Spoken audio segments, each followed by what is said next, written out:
Right, you've had your say on Manchester United as well. It is time to go. We'll do this all again for the Manchester derby because we're going to be reunited for some more terse exchanges. I'm not there, I don't think. There you are. You are. My community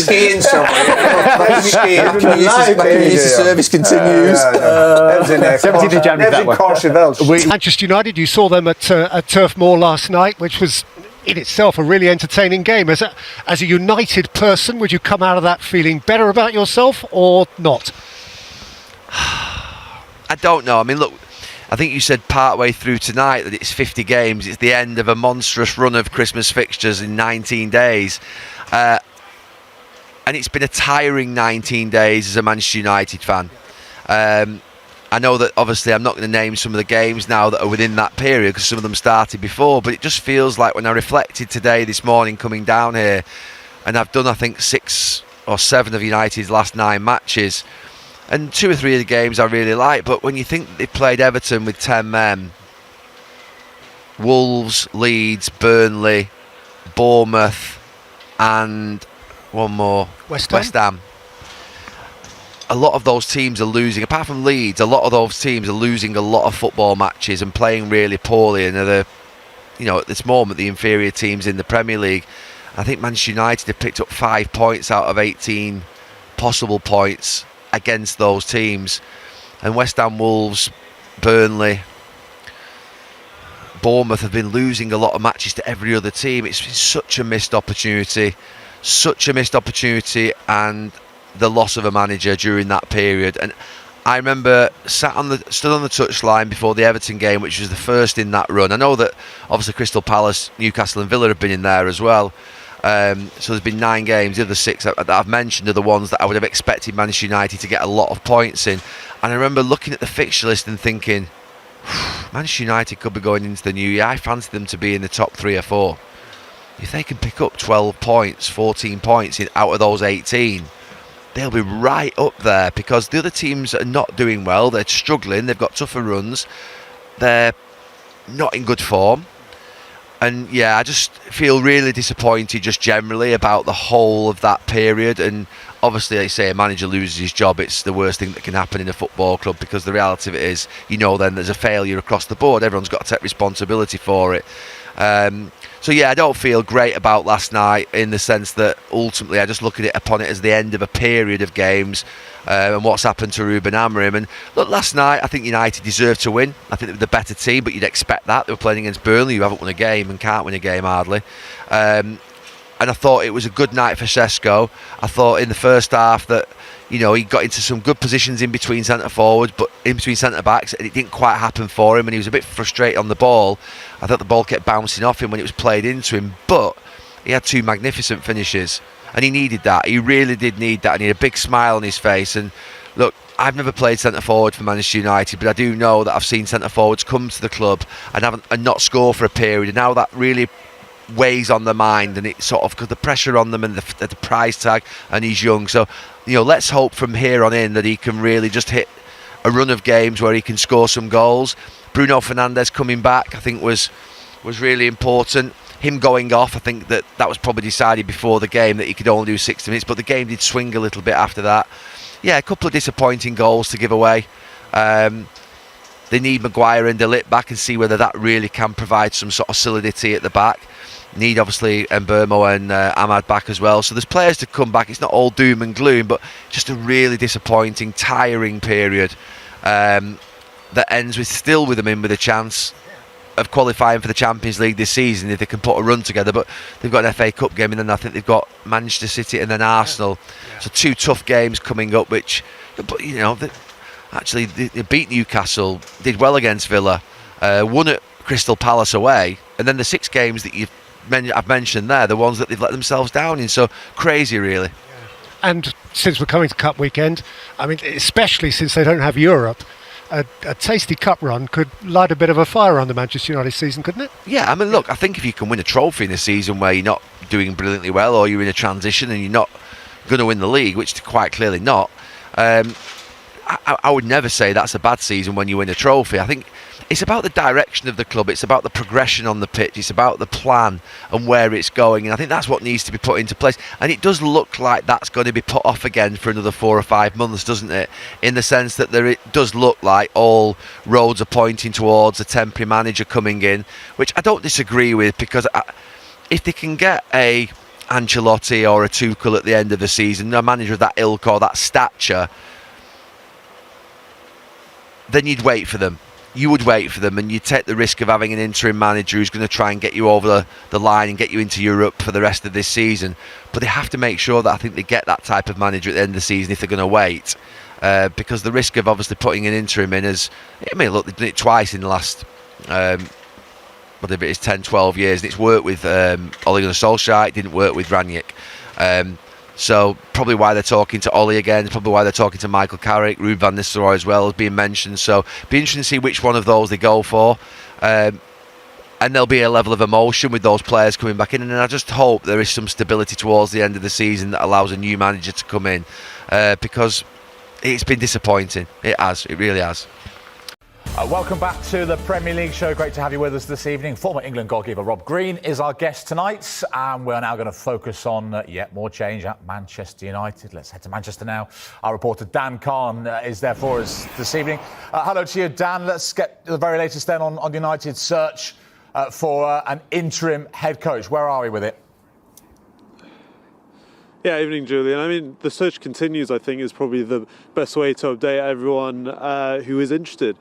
We reported earlier this week that United held informal talks with the likes of Michael Carrick, Ole Gunnar Solskjaer as well, and we expect those talks to continue throughout the week and into the weekend, with the club hoping to potentially get an interim head coach appointed before next weekend's Manchester derby. Now, we were unsure of what form talking to two of those former coaches, and in Ole Gunnar Solskjaer's case, a manager at Manchester United, whether Carrick could come back under Solskjaer. But as we understand it, that looks increasingly unlikely to happen. In United's view, they view both Carrick and Solskjaer as number ones in terms of interim head coach appointments. So that's where we're at. I wouldn't rule out someone like Ruud van Nistelrooy as well. He's also an option, the former Manchester United interim head coach and Leicester boss, of course, as well. They saw what he was able to do before they appointed Ruben Amorim, and he really led the club, I think, quite admirably in that spell. All three names are still available to United, and I think three options that they'll continue to explore when they've explored those conversations. So look, still talks to happen, but I think they're very happy with Darren Fletcher to take the team against Brighton in the FA Cup tie on Sunday. There are a couple of points off the Champions League places, but it's so competitive, congested behind them in the Premier League table, Dan. This feels like a pivotal time in the season. Big games on the horizon. They'll want to wrap this search up pretty swiftly, won't they? Yeah, absolutely, Julian. I mean, I've heard people talk about, they need to get this appointment to save the season, but there's still so much to play for, isn't there? With 6 months left, and I've been at Old Trafford so much in the last month talking about how United are within touching distance of a Champions League place, but then they've had draws against the likes of West Ham, Wolves, even Leeds. They could have maybe performed a little bit better. Then the draw against Burnley last night. I mean, I think we've talked all day about the points they've dropped against the bottom half sides. But what I would say is, although they have struggled to win, you also now have to look below them, because they're just 3 points from 12th as well. And when you look at the fixtures to come, the Manchester derby next weekend, Arsenal, also tough games against the likes of Fulham. West Ham isn't too far away as well. So look, it's a real interesting and important time for Manchester United, and that's why I don't think they're rushing this interim head coach appointment, because they need to get it right with so much football left to play this season. Dan Khan, live in Manchester, thanks very much indeed. Rob, let's get your thoughts on this. In their hour of need, Manchester United often call for a club legend to step in. They've done it 4 times before. It's the 5th time they've done it with Darren Fletcher this time. Is it the right way to go for you? I think getting someone from in-house immediately, getting the then interim from exterior seems like a right idea. You'd have thought they'd have it done already, or by the time Amorim would have been sacked, and you're just wondering why it's going to take so long, and you're wondering whether the way that Amorim got sacked, whether that's a stumbling block, and also whether someone like Ole Gunnar Solskjaer would say, well, I want some sort of guarantee of getting the job full-time again if I do really well in this period of time. So it's not a straightforward negotiation in there.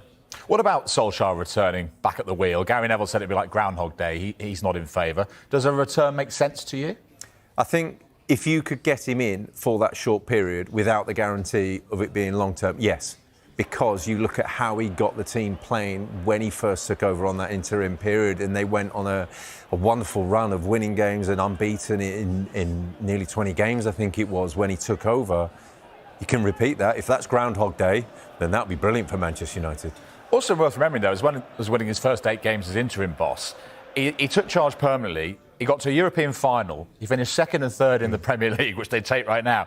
And his side averaged nearly 2 goals a game, had a goal difference of plus 125, better than anyone else since Sir Alex. Do you think maybe because of the way it ended, we forget, we misremember what Solskjaer did? And he managed to change the dressing room, brought the dressing room back in. You remember beating them, winning at Paris Saint-Germain, I think it was, and he walked into the dressing room and the players were cheering his name.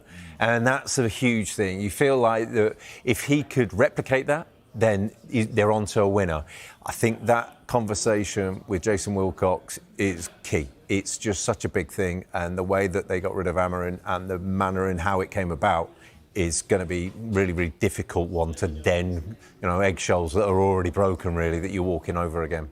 And whoever comes in and sort of keeps the seat warm till the summer, when it sounds like they'll have more options with managers out of contract, possibly managers who've been at the World Cup and leave their jobs. Who would be, for you, the ideal choice in the summer for Manchester United?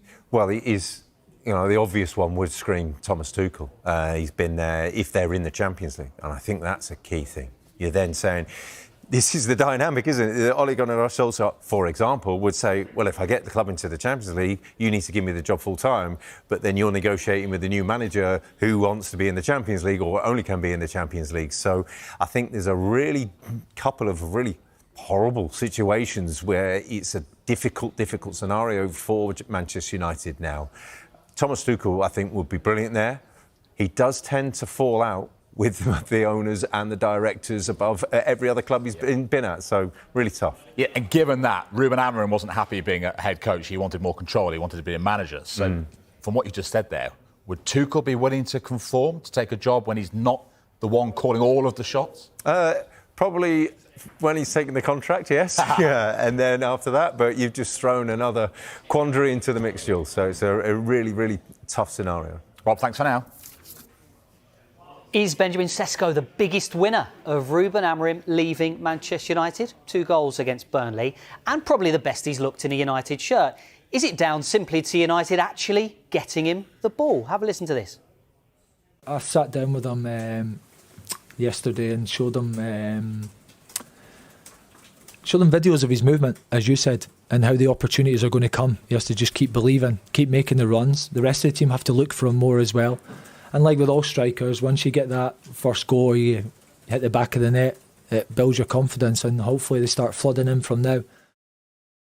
Sesko has been a willing runner all season. These are Premier League strikers' runs challenging the opposition back line. Now that essentially means off-ball runs in behind. Very important for a striker. He has made 123 of them this season, but his teammates just haven't been trying to feed him the ball. Before this midweek round of games, of those 123, his teammates had only tried to get him the ball just over 30% of the time. And in contrast, you look at players at the top of the list like Jurgen Strand Larsen, Ollie Watkins there with 277 runs. When they make a movement, teammates are instructed to target them with the ball. So let's have a look at what this looks like in practice. We can show you a couple of different examples from games this season. First, against Leeds. Watch out for Sesko. He's at the top of the picture over there. Can this ball from Lenny Yoro here be flipped in behind? There's a double movement. Sesko can get in behind, but Manchester United refuse the pass. Interesting one here against Wolves as well. This one comes from transition. Very similar to one last night against Burnley as well.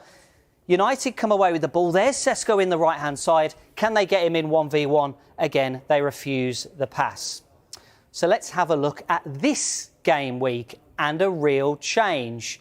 Benjamin Sesko made 15 runs in behind against Burnley, and he was targeted 53.3% of the time. That's a massive jump. You have to say, up from just over 30% pre this game week, all the way up to 53.3%. 59.3%. United targeting him with the ball. So let's have a look at the examples from last night where United made different decisions on the ball. First one, the ball comes free to Bruno Fernandes in here. United turn it over. His first thought, can you find Šeško over the top? He tries it, difficult ball, doesn't come off, but the intent is there. The next opportunity comes for Patrick Dorgu. Again, Šeško on his bike immediately. Dorgu tries to find him, unsuccessful, but again, the intent is there. And this one I love. Here's Šeško on his own goal line here. He's off, keep your eye on him. He's off, he's going. And by the way, he clocked 9.5 metres per second here. He's still going. And that equates to basically you're running the 100 metres in around 11 seconds. That is rapid. And if we have a look at our heat maps here as well, first 20 games, a little bit of penalty box action here. But he's trying to drop deep. He's trying to get involved in the play. Here against Burnley, much more concentrated in the opposition penalty. Fletcher says, get in the box, be my striker. So, Rob, was this what he needed? Did he need a different approach? And did he get the payoff last night? Yeah, it's interesting. You touched on it there about, and Darren Fletcher touched on it, saying about making his runs. He's a better player facing the goal. And I think under Amorim, it's about control. It's about keeping the ball. And you saw him there making those runs when the players, you know, they're looking for feet. They're looking for the angles into him, into his feet, rather than an angled run away or a run into that space. So it's utilising your better players in the best way that they are utilised, and they can be utilised. And I think you sign him, you look at how you want to utilise him, and they've gone away from that. And it's interesting now, and then you look at someone like Rasmus Højlund, who was having to make a lot of runs for the rest of the team away from the goal, when you're saying, just go and stand in front of the goal, be selfish. So it's not a dissimilar thing for a very similar position. So it's a recurring theme for Manchester United.